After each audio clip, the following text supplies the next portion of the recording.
obstacles. We have our dreams, we have our goals, and we have those things that get in the way and block us. We have the Mitzrayim.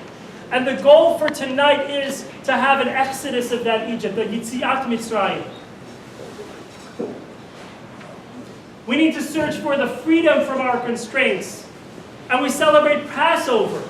We pass over all those limitations and all those obstacles. So Exodus is about transcendence. And this is what we're about here tonight.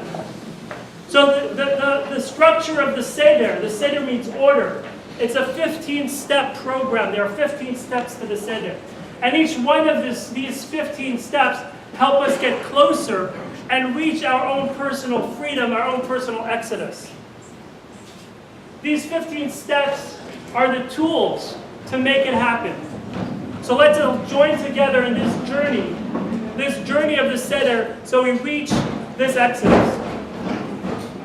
Now the first step in this 15-step program is Kaddish. What we are going to do now, we are going to say the Kiddush. Kadesh, Kadosh means holy. Kadesh also means to separate. Kedusha v'havdalah means to separate, because the first step that we must take when we want to achieve our personal exodus is we need to separate. We need to separate right from wrong, good from evil. Holy from profane, holy from the mundane. We need to separate ourselves from our slavery, the things that are holding us back, and enter a sacred and spiritual experience of the Seder.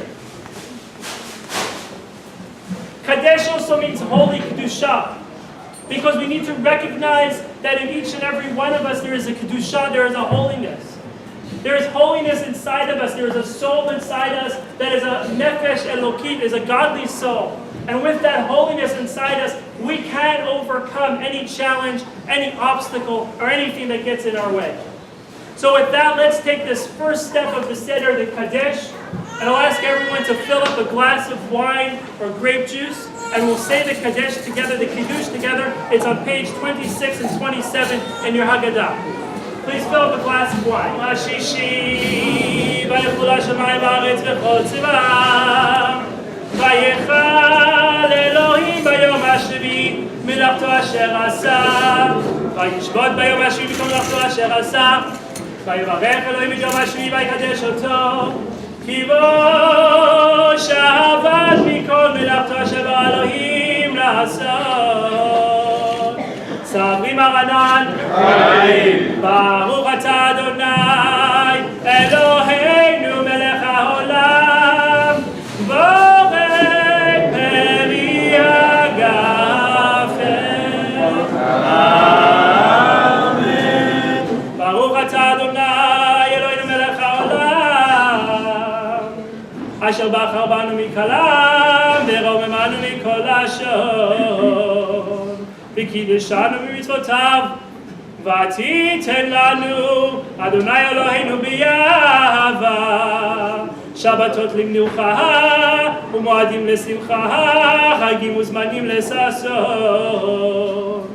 את יום השבת הזה ואת יום חג המצות הזה ואת יום טוב מקרא קודש הזה, זמן חירותנו באהבה, מקרא קודש זכר ליציאת מצרים. כי בנו בחרת ואותנו קידשת מכל העמים, ושבת ומועדי קודשך יעבר ברצון, בשמחה ובששון ינחלתנו. ברוך אתה אדוני מקדש השבת בישראל והזמנים. We'll recite together the Shechianu. ברוך אתה אדוני אלוהינו מלך העולם, שהחיינו וקיימנו והגיענו לזמן הזה. אמן. לחיים.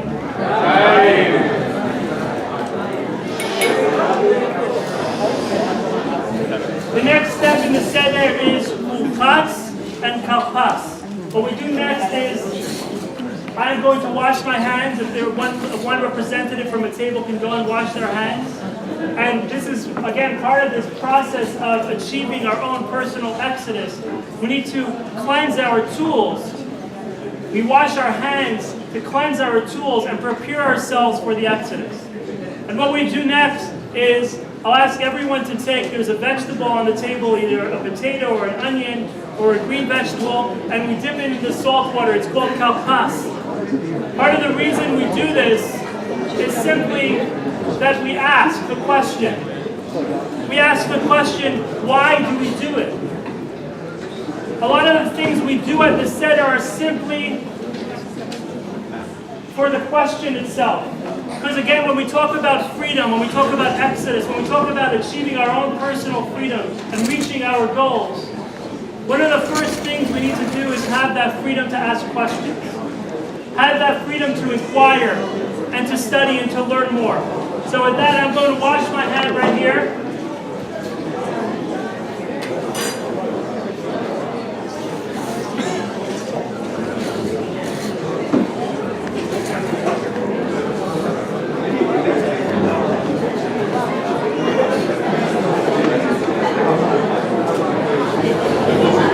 I'll ask everyone to take a vegetable from the table and dip it in the salt water, and we'll say the blessing together. Baruch atah Adonai, Eloheinu melech haolam, That side. borei keli ha'adamah.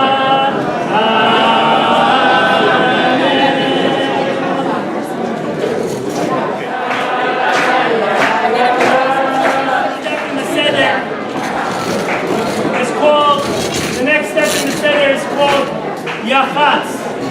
Okay, at this stage of the seder, we take one matzah and we crack the matzah. We break the matzah. Because again, when we talk about freedom, we talk about exodus.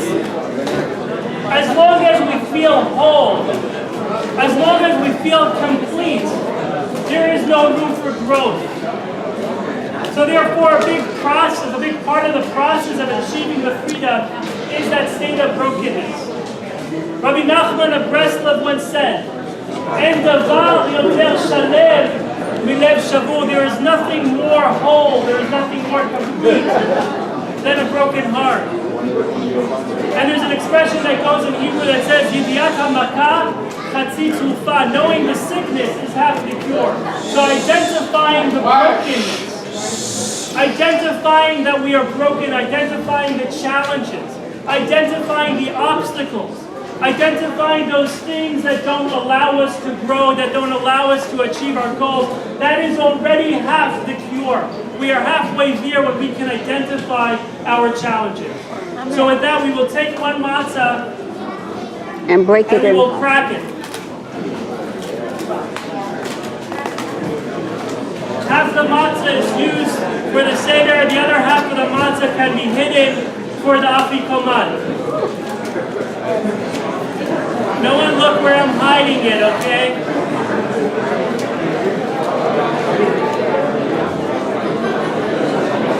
Magid. Magid means to speak. It's the Haggadah. The Haggadah is all about speech. It's all about talking. At this step of the seder, we tell the story of the Exodus. We tell the story of Yetziat Mitzrayim. And the truth is that we also need to tell the story. It's the story of our lives. We need to speak our challenges. We need to speak our struggles and overcome them. Because again, as long as we think that our constraints are normal, as long as we think that the challenges are okay, we can't begin to free ourselves. So therefore we must speak, we must have the Haggadah, we must say the Magid, we must speak our challenges. And with that, let's start the Magid. We'll read it together in English on the bottom of page 28. This is the bread of affliction that our fathers ate in the land of Egypt. Whoever is hungry, let him come and eat. Whoever is in need, let him come and conduct the seder of Pesach. This year we are here, next year in the land of Israel. This year we are slaves, next year we are free. Hashata hacha, l'shana haba'ah, la'avad Yisrael. Hashata avdim, l'shana haba'ah, b'nei cholim. That's the Aviva. All right, next we have the 4 questions of Manishtana. We have a volunteer child in the room. Jenny, you're volunteer. We have a child? Little boy. All right, well, what we'll do is we'll recite it together, we'll sing it together, and the Hebrew on top of page 29. Everyone together. Manishtana.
Middle of page 29, and we'll read it together in the English. We were slaves to Pharaoh in Egypt, and God our God took us out from there with a strong hand and with an outstretched arm.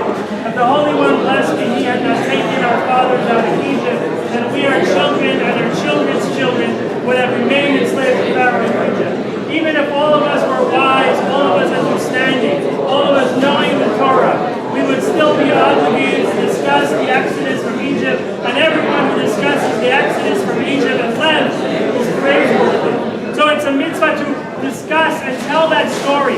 To the extent, as we'll read in the next paragraph, there were rabbis that decided to tell that story the entire night. Let's read the next paragraph. It happened that Rabbi Eliezer, Rabbi Yeshua, Rabbi Eliezer ben Azariah, Rabbi Akiva, Rabbi Tarfo were required to get a seder in Bnei Brak. They were discussing the Exodus from Egypt all that night until their students came.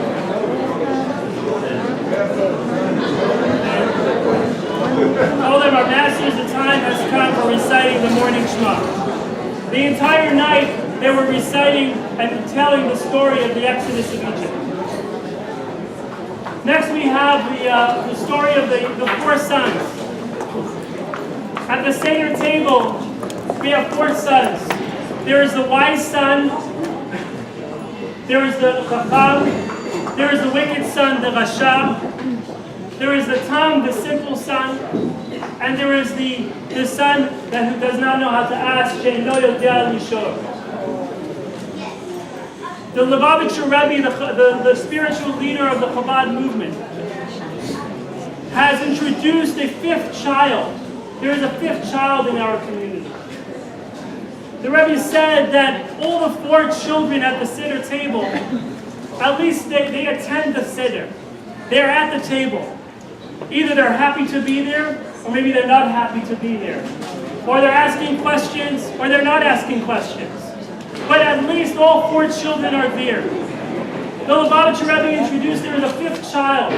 There is a child in our community that does not attend the seder. That unfortunately does not care to attend the seder. Unfortunately does not know that tonight is a seder. And therefore he has tasked his emissaries, the shluchim of the Chabad movement, throughout the world. There are over 4,000 Chabad shluchim in centers throughout the world that are out there to greet the fifth child and bring them to the table as well.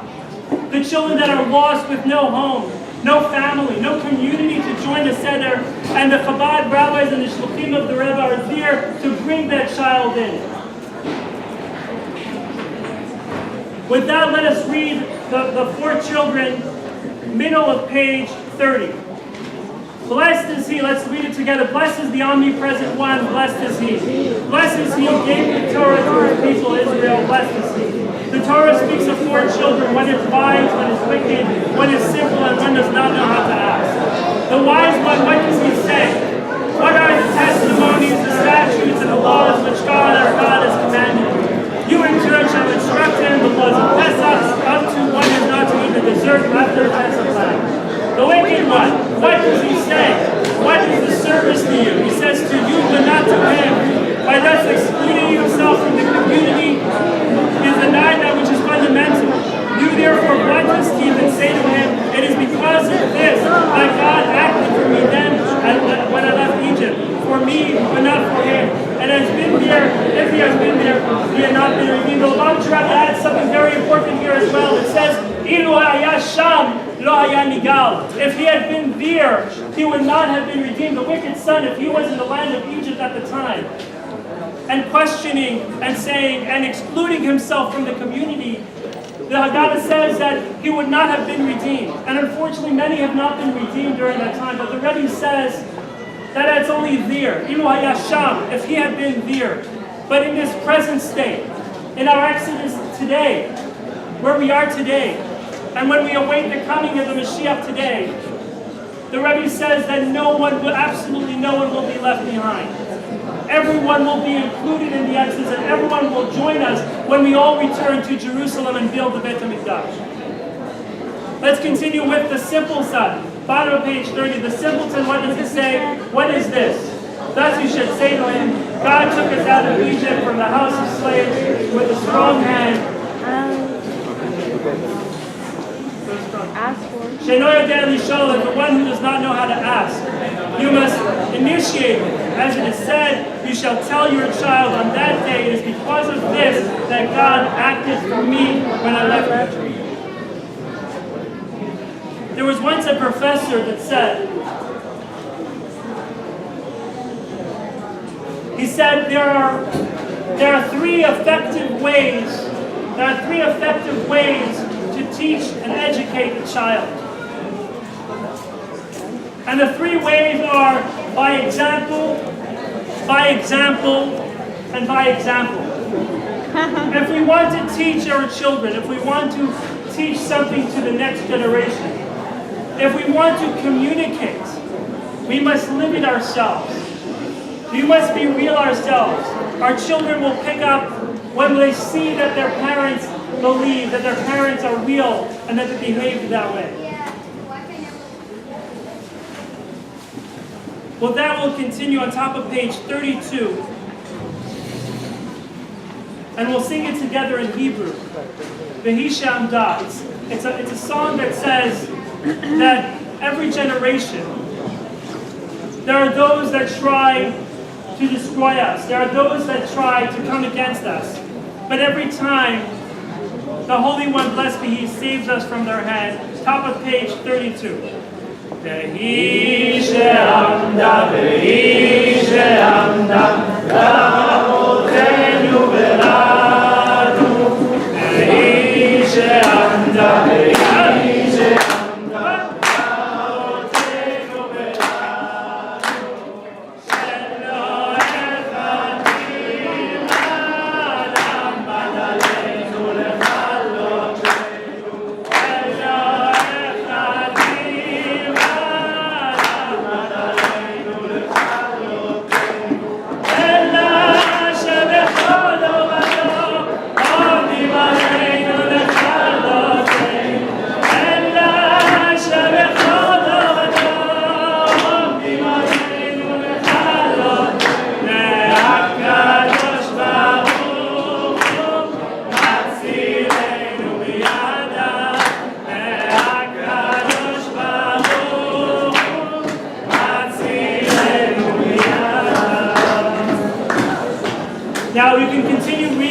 Haggadah on page 32.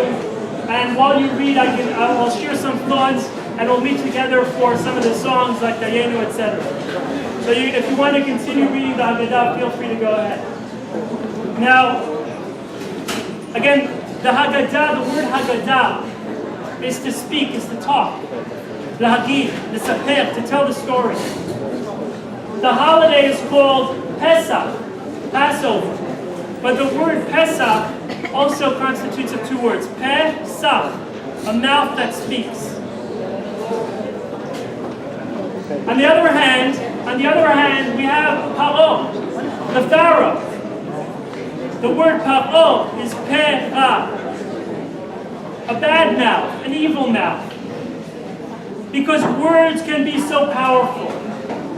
Words can either enslave us, it can get us in trouble, it can be a challenge, or words can build and create and bring us to freedom and exodus.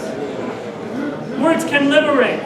There's a story told in the Talmud about Tavi Avdo Shel Rabban Gamliel, a student of Rabban Gamliel. His name was Tavi.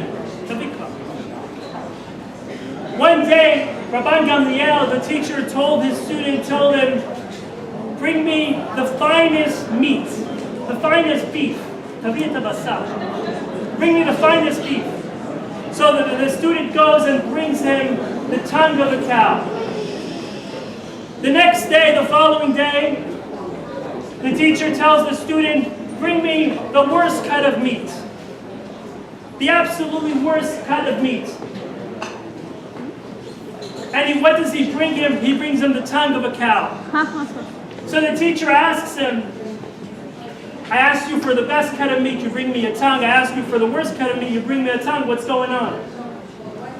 And the student very cleverly answers his teacher and he says, there can be nothing greater, nothing better, nothing stronger than our tongue, and there can be nothing worse than our tongue. Our tongue can either be Lashon Tov, it can be a good tongue, speaking positive, building, creating, or it can be Lashon Ra, an evil tongue, where you destroy. So part of this exodus and freedom and the Haggadah is about speech. We need to be so careful with our speech to be sure that we speak positive. Speak positive of our friends, of our neighbors, of our family, of our community. To build rather than to destroy. With that, we'll continue reciting the 10 plagues on page 35. Now the custom is when we recite the plagues, page 36. The custom is when you recite the 10 plagues, you pour a little bit of blood out of the cup. We'll recite it in the Hebrew, page 36. Elu eser makot שהביא הקדוש ברוך הוא על המצרים ממצרים ואלו הם דם, צפרדע, כינים, ערוב, עבר, שרי, ברק, ארבה, חושך, מכת בכורות. רבי יהודה היה נותן בהן סימנים, מצה, עדש ואחר.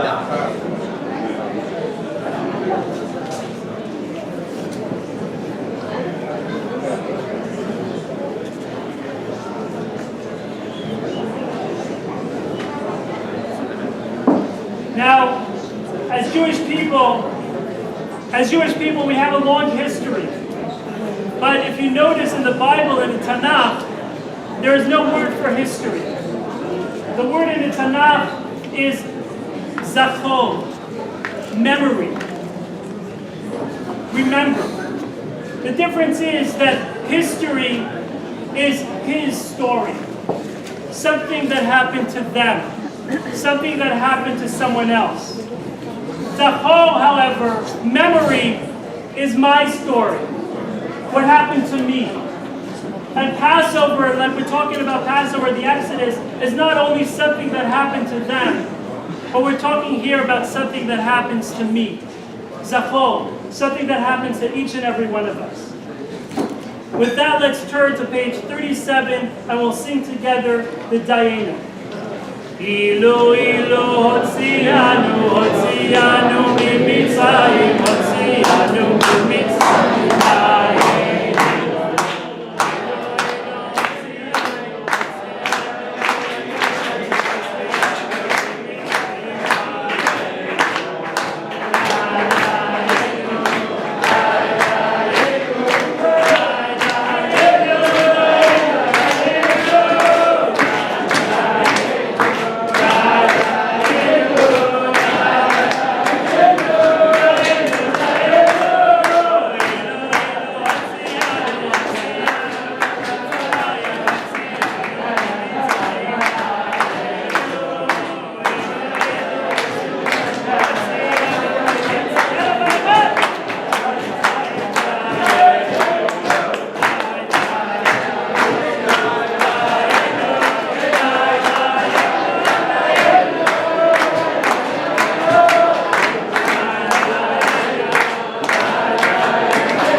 And we recite together in the English.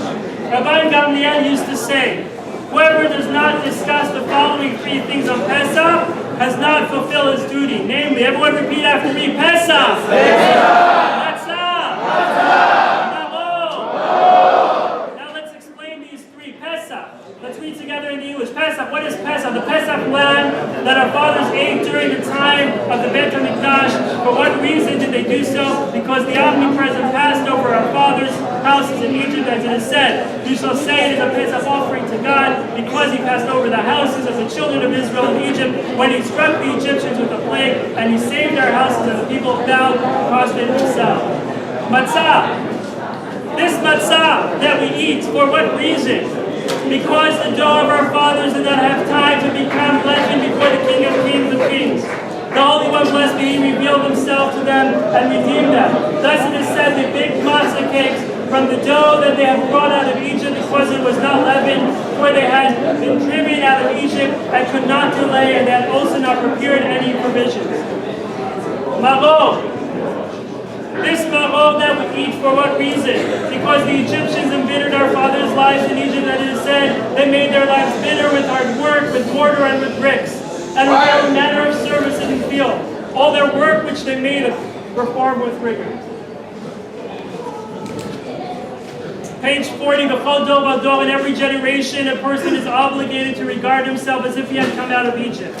As it is said, you shall tell your child on that day, it is because of this that God acted for me when I left Egypt. The Holy One, blessed be He, redeemed not only our fathers from Egypt, but He redeemed also us with them. As it is said, it was us that He brought out from there, so that He might bring us to give us the land that we swore to our fathers. Now we are ready for the second cup. We are going to have 4 glasses of wine tonight, so we had one, and we're going to have our second cup. So I'd like to ask everyone to fill up their second glass. You can have wine, grape juice, whatever you like.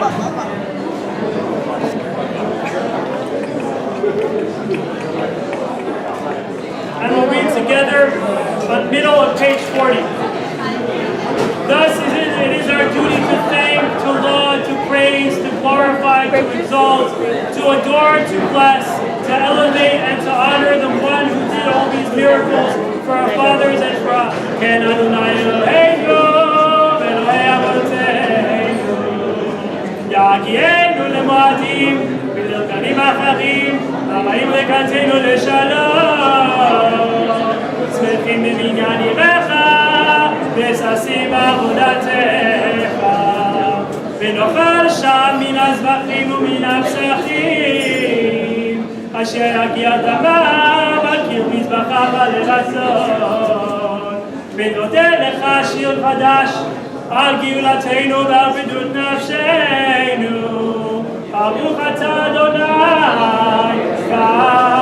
ישראל. Everyone together. Baruch atah Adonai, Eloheinu melech haolam, borech beri alakafen.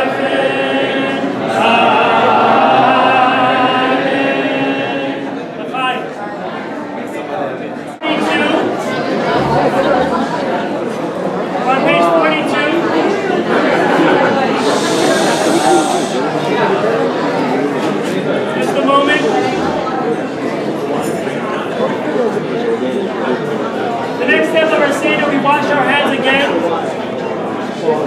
again preparing ourselves for the next stage of the spiritual growth and freedom.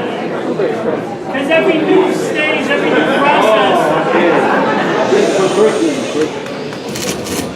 every new stage, every new process, every new development requires a cleansing. And therefore, as we prepare ourselves for the next stage of the seder of the spiritual freedom, spiritual growth, we do rachza on page 42. There are about 4 or 5 washing stations around the room. Here on my right, some on my left, and there's a sink in the back. You're welcome to go and wash. You can send one representative per table to go and wash, and then we will do the blessing and have some matzah. Now, the matzah represents humility. The matzah doesn't have any great taste, right? It's very humble, it's thin, it's small. It represents what's called in Kabbalah, it's called bitul. It's called submission. Because part of this process, when we try and free ourselves and experience that growth, that exodus internally, we must have that bitul, which is humility and suspension to a higher purpose, to a higher cause. Because our subjective ego blinds us. It blinds us from the reality. But the matzah empowers us to transcend, empowers us to achieve our internal exodus. It says you are what you eat, right? And you assume what you consume. We want this matzah, when we eat this matzah, this bread of humility, we want to assume its qualities. We want to assume its qualities of humility and submission that we can achieve our own personal growth. So let's all take a piece of matzah from the table, and we'll recite the blessing. It's 2 blessings we'll recite on page 42. Amud 42. So let's recite it together. Baruch atah Adonai Eloheinu melech haolam hamotzi lechem min haaretz. Amen. Baruch atah Adonai Eloheinu melech haolam asher kiddushanu b'mitzvotav v'tzivanu al achilat matzah. Amen. Bon appetit. The next step of the seder. The next step of the seder is maror. Maror is the bitter herbs. Reminds us of the bitter slavery that our forefathers experienced in Egypt. But we also have our own personal slavery. We also have our own personal Egypt. We have our own personal challenges and struggles. Now the truth is that challenges, if you think about it, take for example an olive.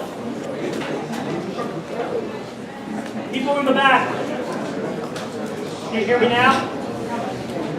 An olive. Take for example an olive. Now, an olive, until it is pressed, it does not produce any oil. Sometimes we need to be pressed, we need to be kvetched a little, kvetched a bissel, in order to achieve growth. The setbacks in life, the pain in life, the challenges in life, they don't necessarily set us back, but oftentimes they allow us to grow. They allow us to go further, to get bigger and greater. They strengthen us. That's the maror. But along with the maror, we also have charoset. The charoset is sweet. Because the charoset teaches us the purpose and the function of the bitterness, of the bitter herbs. The bitter herbs are not there, the challenges, the struggles are not there for us to fail. They're not there for us to lose. The purpose of the challenge, the purpose of the struggle, the purpose of the pain is for us to overcome that pain, to reach even higher, to grow further, and become stronger and better and greater.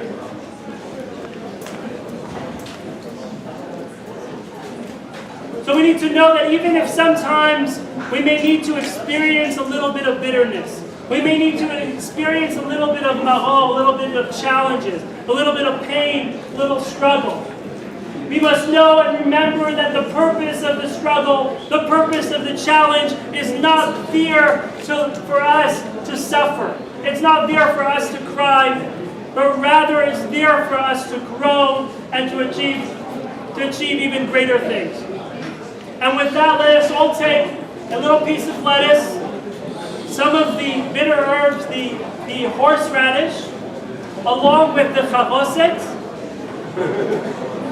The charoset is a little dip with apples and dates and some nuts. And together we'll recite the blessing on page 43 of Nahum Shalosh.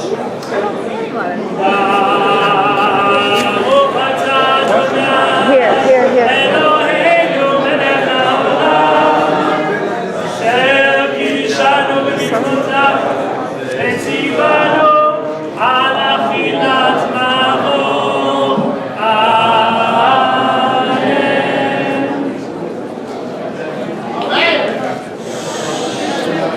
Alright, ladies and gentlemen, we are ready to move to our next step in the Haggadah. Now don't worry, within the next 5 minutes, the main course will be served, so not to worry. We won't keep you here all night. But we are ready to go to the next step. The next step is called korech, otherwise known as the Hillel sandwich. It is possibly the first sandwich. The sandwich consists of matzah along with the ma'ol. It's a combination and a unity of the experience of ma'ol, the bitterness, the challenges, the struggles, along with the experience of the matzah, the humility, the submission. We unite the matzah and ma'ol experience together in one sandwich. Because sometimes there are times in our life that we need to sing. There are times in our life when we need to cry. There are times that we have challenges, and there are times that we have humility. And then there are times where we need to combine. We must learn to join them together both in the experience called life. And with that, let us recite together, bottom of page 43. We'll recite together in English. Thus did Hillel do at the time of the Beit HaMikdash. He would combine the Pesach offering, matzah, and ma'ol, and eat them together. As it is said, they shall eat it with matzot and bitter herbs. כן עשה הלל בזמן שבית המקדש היה קיים. היה כורך פסח, מצה ומרור ואוכל ביחד, כמו שנאמר, על מצות ומרורים יאכלו. יצא אבון. אמן.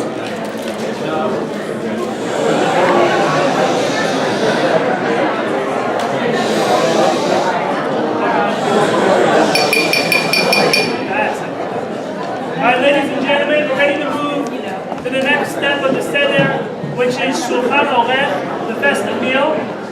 Now, the custom is, before we begin the festive meal, we have the beitzah, we have an egg. Now, an egg is sort of, it's our story. It's the story of the Jewish people. It's our history. Because the egg, the hotter you cook it, the longer you cook it, the harder it gets. Right? That's our story.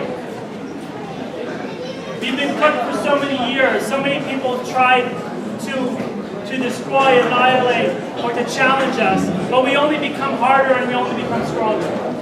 So you can have your egg, and then the main course will be coming out in just a moment. Now, You are the main course. now I would just like to thank this seder. Just a minute, people. This seder has been months, literally in the working. People have been working behind the scenes for months, for weeks, days and nights to put this all together. And I want to thank Rebecca right here.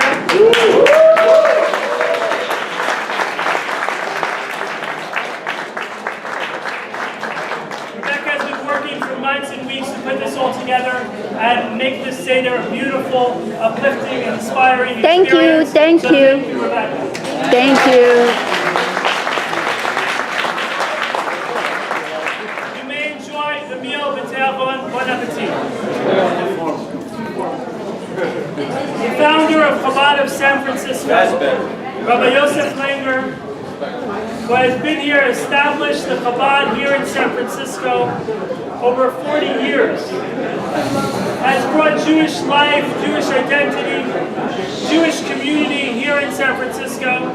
And we would like to take this opportunity to thank Rabbi Langer for everything that he does for our community here in San Francisco.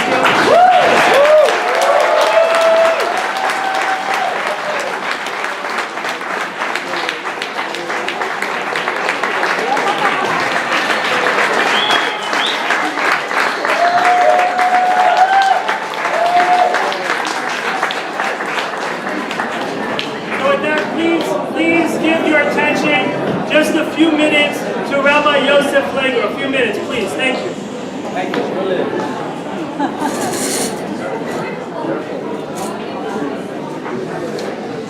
I want to make sure that the back of the bus is attentive and connected to the front of the bus. The back of the bus. Are you there? They're there. Okay. First of all, I want to say thank you to my mama.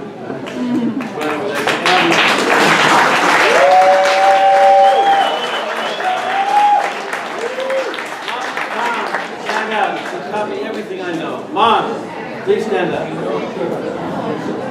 Mama.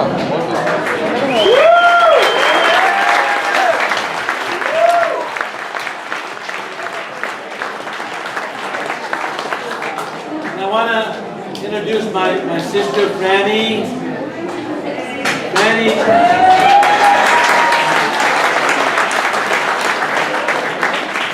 was the middle one. She was the middle one. My sister and myself went. My sister, Masha, and myself. Hey, aha!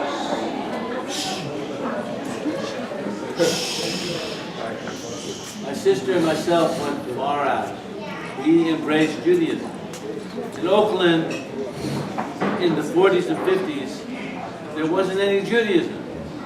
But my sister, Marasha, and myself connected. We went to yeshiva. She went to Israel. I went to New York. And my sister Fanny stayed in the family. She stayed in the family, but she kept it out.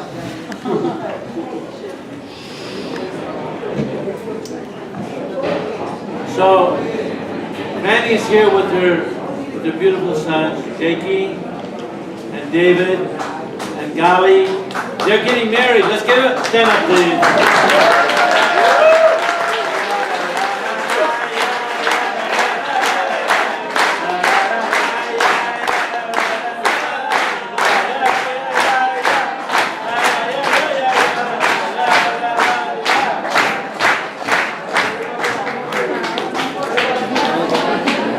For some reason, my wife didn't make it tonight. She was on her way. I don't know where she got lost. They saved her up the street. But I just want to say something very special here. We've been in this facility for 3 years, and we're moving out and up street to positively 6th Street. And it's really, you know about 6th Street? You know about 6th Street, right? It's really an opportunity to connect, to to the street, to the people of the street, and take us all up to another notch. All up to another level. The Jews know how to do that. We know how to go up another level. So anyway, I just want to thank Shmulik and Tzipi. This is Tzipi right over here.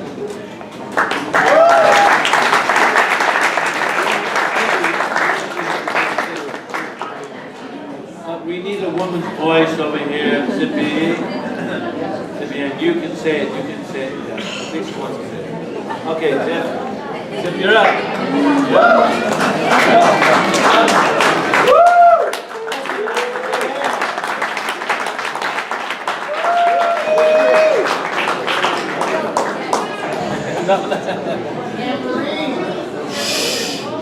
Okay. Hi, everyone. Hi. So every year before Pesach, I think of why I'm doing this and why on earth God has made me go through every cabinet, line every counter, and why I have this tedious job for Passover, and what does this mean to me spiritually, to clean out my closets and spend 3 days, the past 3 days cooking nonstop. But when I get to the table, and tomorrow I'm going to be doing the second seder with my little kids, my little 3 boys, and every time when I hear them sing the Manashkana, or even tonight when we sing the Manashkana, there's a light bulb in my head that goes on, and I realize that this is the reason why. There is no other, this religion brings family and Jews together in such a special way. Of course we need food to do that. But it's just unbelievable. That is what gives me the strength to go on and on and on. When I have and I sit around the table with my friends and family and people who I love and enjoy, and all the work and the hardship that goes into it just becomes so clear to me. And I thank God for giving me this life that I only appreciated later in life. Obviously not as a teenager, and even in my early married years maybe, but later on, it just, a light bulb has turned on, and it is my joy and pleasure to peel carrots in the kitchen. So thank you for joining us.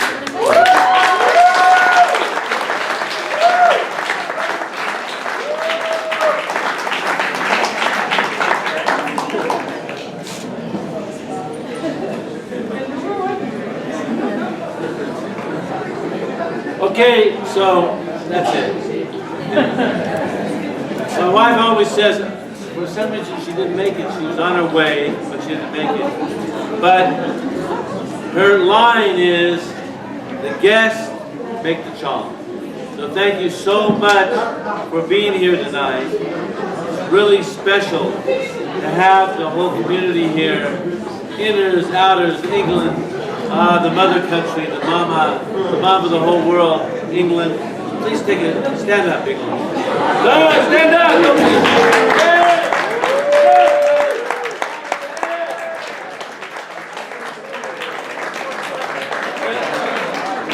Israel just came in from, who knows where they came in from. They came in, they're out there in the back. There's representation over here. The Jews are here. So, thank you so much. Please come back again very soon. We're starting a new Chabad community on Positively 6th Street. That's right up the block. Please stay in touch with us. It's going to be very special.